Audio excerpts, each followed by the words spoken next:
시청자 여러분 안녕하십니까? 뉴스플러스 시작합니다. 마포구가 제4회 합정동 꿈의 축제를 개최했습니다.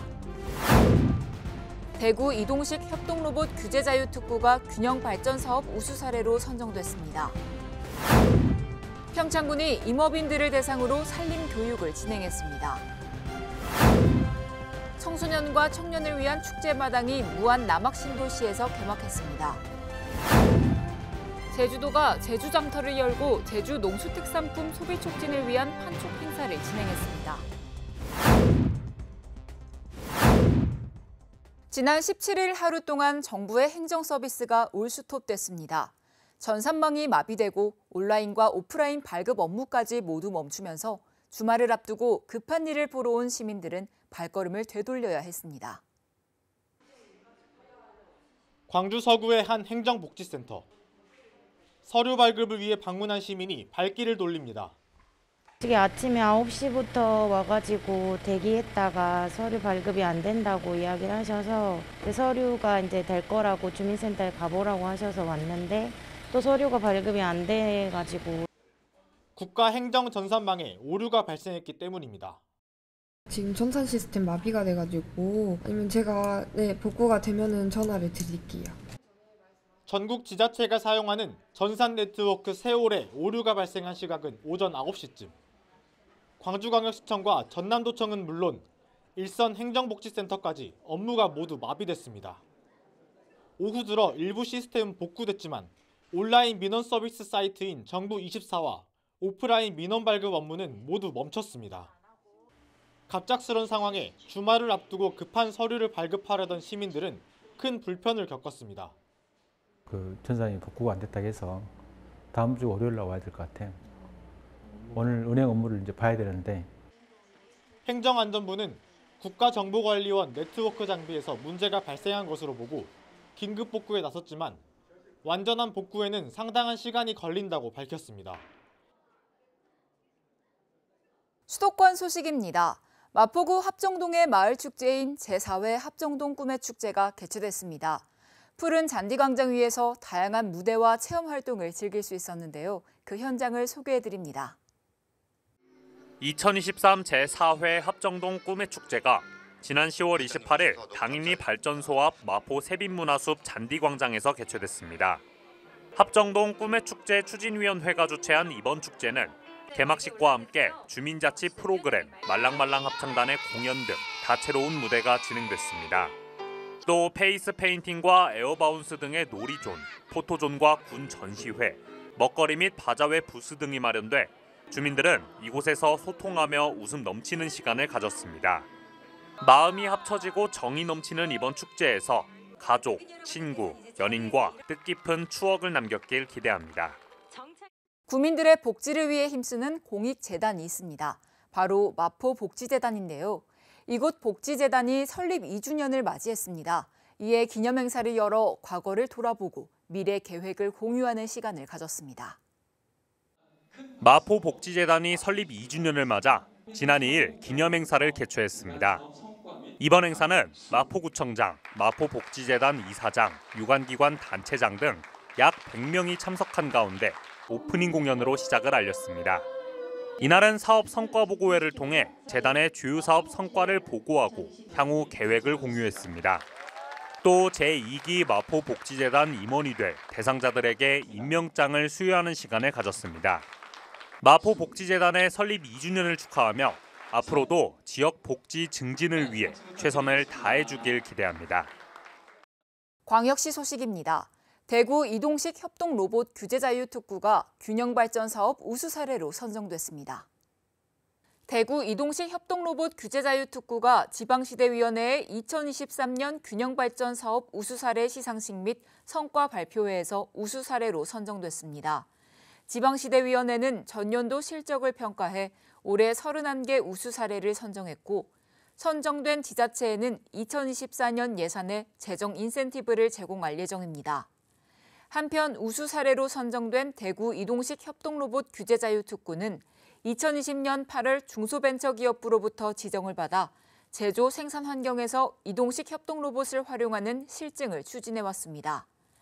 아울러 국가 로봇 테스트 필드와 제2국가산단 유치 등 대형 국책 사업과 연계해 지역 역량을 강화한 점에서 우수한 평가를 받았습니다.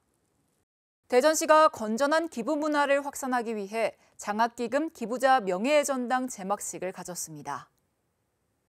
대전 청년내일재단 주관으로 열린 이번 행사는 건전한 기부 문화를 확산하고 기부자의 소중한 뜻을 기리기 위해 마련됐습니다. 대전시청 1층에 마련된 장학기금 기부자 명예의 전당에는 2009년부터 2023년 7월까지 장학기금 기부자 704명의 이름이 등재되어 있습니다. 제막식은 하이트진로 백정훈 충청강원권역 본부장 등 장학기금 기부자와 장학금 수혜 학생 및 관계자가 참석한 가운데 개막 선언, 감사 인사, 기부 명패 부착 등의 순으로 진행됐습니다.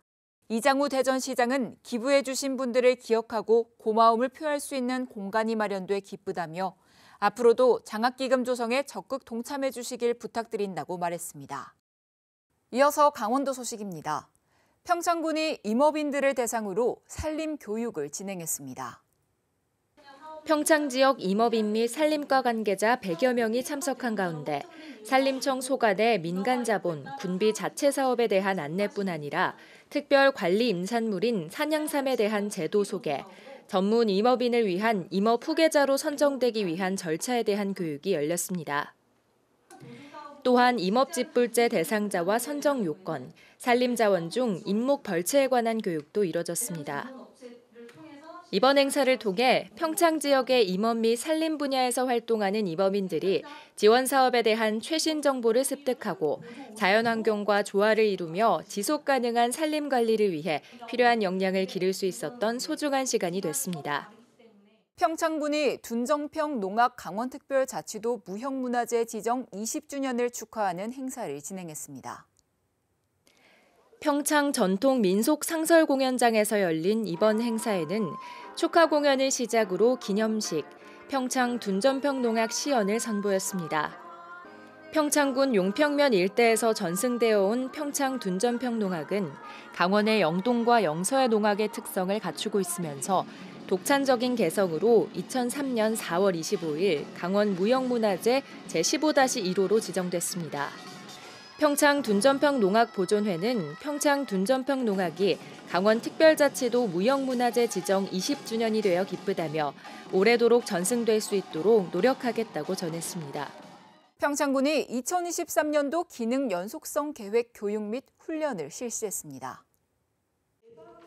기능 연속성 계획은 재난관리 책임기관이 재난으로 청사 파괴 등의 피해가 발생하더라도 필수 핵심 기능을 중단 없이 연속적으로 유지하기 위해 의무적으로 수립하는 계획입니다. 이날 교육은 핵심 기능을 수행하고 있는 30명의 직원들이 참석한 가운데 기능 연속성 계획을 이해하고 위기 상황 발생 시 임무를 숙지할 수 있도록 전문 강사의 강의가 진행됐습니다.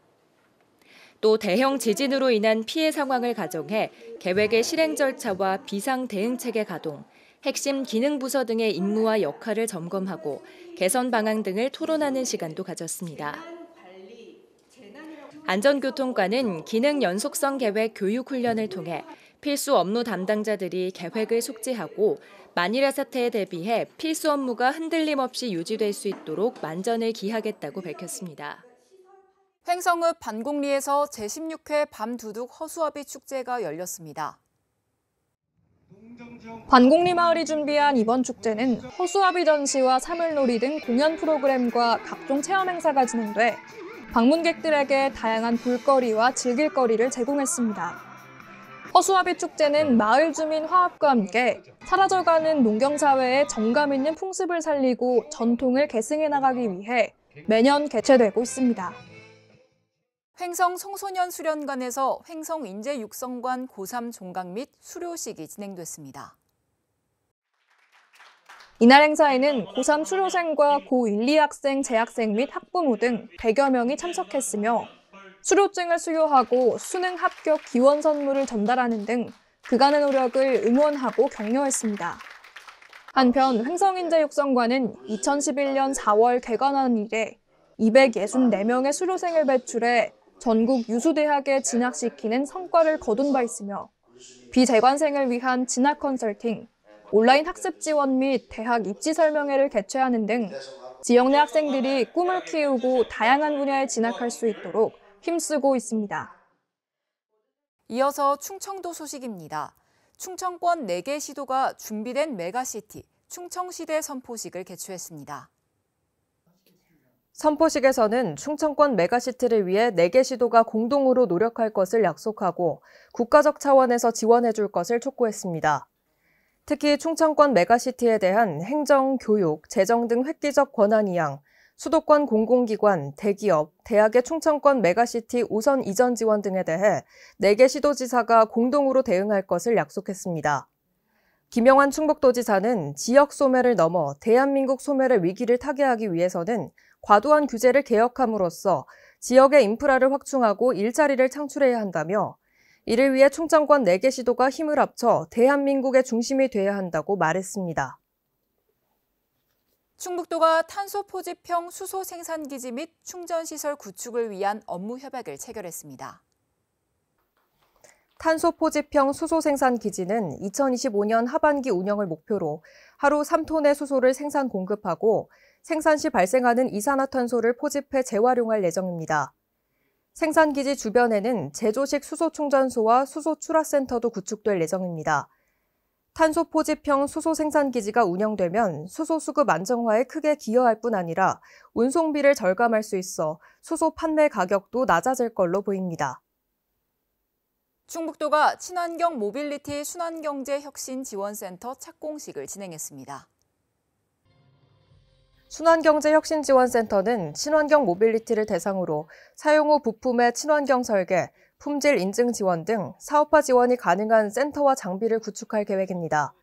한편 충청북도는 충북형 순환경제 산업을 미래 신성장 산업으로 설정하고 중점적으로 육성하기 위한 방안을 마련하고 있습니다. 이에 따라 순환경제혁신지원센터가 충북형 순환경제 산업 활성화를 위한 컨트롤 타워로 자리매김할 걸로 기대됩니다. 경상도 소식입니다. 경상북도가 경북형 도심 항공교통 시범 사업 및 상용화 추진을 위한 업무 협약을 맺었습니다. 경상북도가 한국공항공사, 하나시스템 등과 KUAM 드림팀 컨소시엄과 경북형 도심항공교통 시범 사업 및 상용화 추진을 위한 업무 협약을 맺었습니다. SK텔레콤은 운항 안전성 검증, 운항관리 시스템, UAM 통신 및 상공망 구축, 운항 절차 및 통합 운용성 등 항공기 및 운항자 역할을 수행합니다. 이철우 경북도지사는 UAM 산업 분야를 경상북도가 선점해 육성할 수 있도록 지원을 아끼지 않을 것이라고 강조했습니다. 계속해서 광주 전남 소식입니다. 전남대학교 만들마루 사업단이 2023 메이커 활성화 지원 사업 성과 전시회 및 사업화 IR 피칭을 진행하며 청년들의 창업 활성화에 앞장서고 있습니다. 호남 지역에서 제조 창업 허브로 도약하고 있는 메이커스페이스 만들마루 사업단이 지난 27일 전남대학교에서 2023 메이커 활성화 지원 사업 성과 전시회 및 사업화 IR 피칭을 진행했습니다. 이날 행사에는 전남대학교 학생 및 예비 창업자들이 참여했으며 만들마루에 있는 레이저 커터, 실사 출력기, 3D 프린터 등으로 제작한 시제품을 선보였습니다. 심사를 위해 크라우드 펀딩 전문가들이 참여했으며 각 제품의 혁신적인 특징 등을 평가했습니다.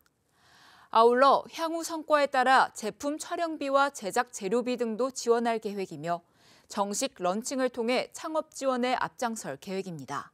국내 유명 크라우드 펀딩 플랫폼을 통해 정식 런칭함으로써 단순히 전문가들의 피드백뿐만 아니라 고객들의 반응을 살피고 어떤 그 고객들 반응을 통해서 시장을 검증할 수 있는 부분까지 저희가 지원해주고 있습니다. 그리고 시장 검증에 대한 어떤 실패, 이런 3가지의 어떤 허들이 있는데 그런 허들을 효과적으로 잘 극복할 수 있는 솔루션을 제공함으로써 어떤 성공 창업으로 가는 어떤 지름길을 저희가 열어주고자 노력하고 있습니다. 한편 전남대학교 만들마루 사업단은 메이커 창업 활성화를 위해 교육, 메이커 제품 개발 등을 지원하며 창업 생태계에 활기를 불어넣고 있습니다. 광주 월드컵 경기장을 관리하는 데는 지난 3년 동안 79억 원이 들어갔습니다만 대관 수익은 43만 원에 불과했습니다. 하지만 광주시는 주차장 부지를 롯데 아울렛에 내주고 1년마다 받는 임대료 수익을 바탕으로 월드컵 경기장을 흑자 시설로 구분하고 있는데요. 어떻게 된 일인지 살펴보겠습니다. 올해를 포함해 지난 4년간 광주 월드컵 경기장에 들어간 예산 내역입니다. 2020년부터 2022년까지 3년간 모두 79억 원이 넘는 돈이 투입됐습니다. 지출의 대부분은 운영비로 월드컵 경기장에 상주하고 있는 체육회 직원 10여 명과 청소, 경비 인력 등 20여 명의 인건비 비중이 높습니다. 같은 기간 경기장을 임대해서 벌어들인 수익은 모두 43만 5천 원, 지출이 수익의 18,000배를 넘습니다. 특히 올해는 트랙과 좌석 교체 공사 등이 계획되면서 1년간 65억 원 넘는 예산이 투입되기도 했습니다. 매년 수십억 원을 투입한 경기장이 제대로 활용되지 못하고 있지만 정작 광주시는 월드컵 경기장을 흑자 시설로 구분하고 있습니다. 주차장 부지를 롯데아울렛에 내어주고 매년 받고 있는 임대료 45억 8천만 원이 회계상 월드컵 경기장의 수익으로 포함되고 있기 때문입니다. 적정을 하기보다는 어쨌든 그 임대료 받고 있으니까 흑자라고 생각합니다. 내년에 이제 그 FC 아시아 챔피언스 리그도 있고 A매치도 좀 해보려고 체육회랑 협의를 하고 있다고 하더라고요. 지난 2010년부터 19년까지 10년간 조사한 경기장 자체의 운영 적자 규모가 전국의 월드컵 경기장 가운데 가장 큰 편인 광주. 부진의 임대시설 수입이 가져다주는 흑자 뒤에 숨겨진 경기장은 여전히 제대로 된 활용 계획 없이 매년 수십억 운영비만 낭비한 채 방치되고 있습니다. 지역의 미래인 청소년과 청년을 위한 축제마당이 전남도청이 소재한 무안 남학신도시에서 개막했습니다. 청년들이 맘껏 끼와 재능을 뽐내고 진로 상담과 다양한 공연, 체험을 즐기는 도시형 축제로 펼쳐집니다. 남학신도시 중심가에 퍼레이드 행렬이 줄지어섭니다. 대북 퍼포먼스와 웅장한 바이크 소리, 묘기 자전거 등 이색적인 볼거리와 함께 플래시몹 율동까지 관람객들의 발길을 멈춰서게 합니다. 남학중앙공원 일원은 다양한 체험 부스가 들어섰습니다. 모션을 인식하는 키오스크로 즐기는 게임, VR과 XR 등의 4차 산업 체험은 참여객들에게 단연 인기입니다. 스트레스를 날리는 피트니스와 타로로 보는 운세 등 청년층의 눈높이에 맞춰 다양한 체험이 마련됐습니다. 청년들을 위해서 열어준 축제가 드문데 이렇게 다양한 체험도 있어서 재밌고 이따가 공연도 많아서 즐거울 것 같아요. 청년들을 위한 축제마당인 무안 YD 페스티벌이 남학신도시 중심가에서 개막됐습니다. 전남 군단위 중에 청년 인구가 가장 많은 지역 특색에 맞게 청년이 어울리고 화합하는 한마당 행사로 마련됐습니다. 특히 올해는 다양한 문화 행사는 물론이고 지역 발전을 위한 청년들의 정책 제안과 네트워크 조성을 위한 자리도 마련돼 의미를 더하고 있습니다. 미래 주역인 청년의 꿈을 지원하고 청년들의 꿈이 현실이 되는 청년도시 무안을 알리고자 청년과 주민이 함께 참여하고 화합할 수 있는 축제로 기획하였습니다.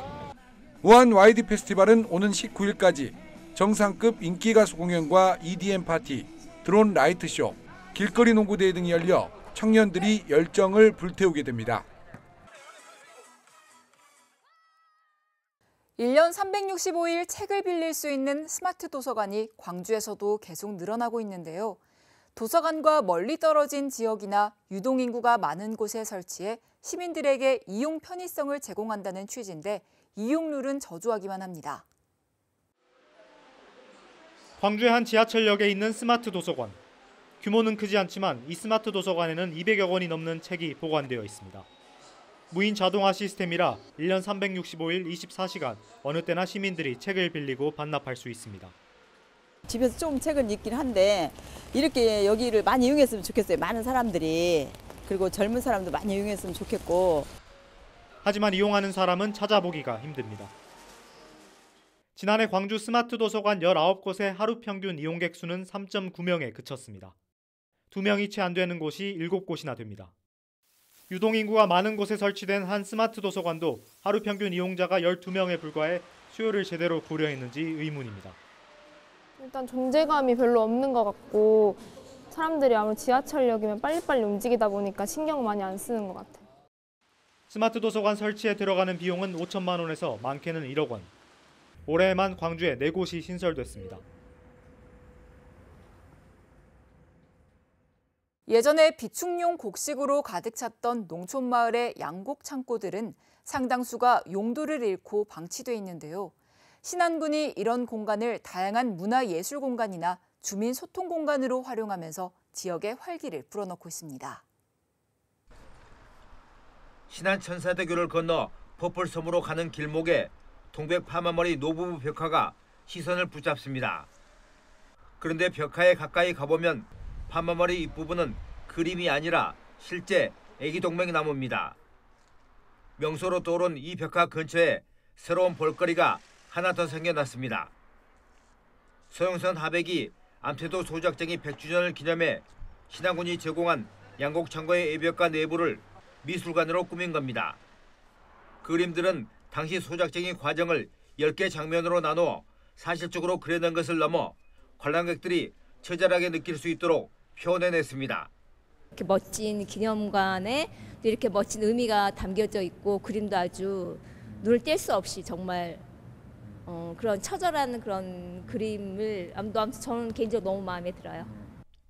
최근 미술관 인근엔 레스토랑까지 들어섰습니다. 이곳 역시 신안군이 올 10만 원에 임대해준 양곡 창고를 색다른 분위기로 리모델링했습니다. 관광객들이 찾아오면서 섬의 활력을 불어넣고 있습니다. 낡고 이제 못 쓰게 되어지는 것들이 그러니까 새롭게 생명을 갖는다는 게 되게 중요하다고 생각했습니다. 그래서 오래된 것들 그런 것들을 개인적으로 또 좋아하기도 하고. 양곡 창고를 단장한 아표면 문화센터도 각종 회의와 모임 등 주민 소통 공간으로 유용하게 쓰이고 있습니다. 유시설이 지역민들에게는 문화 향유와 소통 공간으로, 관광객들에게는 찾아오고 머무를 수 있는 공간으로 활용되어서 시골 마을의 애물단지로 전락하던 양곡 창고가 지역의 활로를 열어주는 공간으로 탈바꿈하고 있습니다.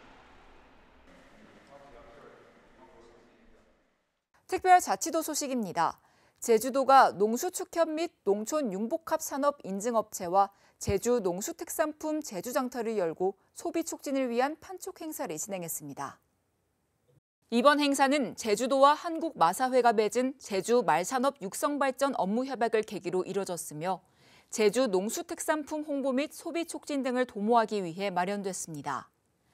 이번 제주 장터에서는 감귤, 흑돼지, 은갈치 등과 함께 농촌 융복합 산업 인증 제품인 진공 건조 감귤, 감귤 과즙, 제주산 청보리 제품 등을 선보였습니다. 이와 함께 제주 장터에서는 제주 농수특산품 이외에도 제주 고향사랑 기부제, 2025 아시아 태평양 경제협력체 정상회의 제주 유치 홍보관을 운영했습니다. 한편 오영훈 제주도지사는 방문객들에게 제주 농수축산물의 우수성을 홍보하고 소비 촉진에 동참해 줄 것을 당부했습니다. 첫눈이 내린다는 뜻을 지닌 절기 소설이 지났습니다. 이 시기가 되면 본격적인 추위가 시작되고 감기 등에 걸리는 사람들도 많습니다. 특히 목이 자주 붓는 사람들은 조금만 찬바람을 쐬도 금세 열이 나고 감기에 걸리기 쉬운데요. 이럴 때일수록 목에 찬바람이 들어가지 않도록 목수건이나 목도리를 감는 것이 중요합니다. 또 적정 실내 습도와 온도를 유지하는 것이 중요하다는 점 기억하시기 바랍니다. 뉴스 마칩니다. 시청해주신 여러분 고맙습니다.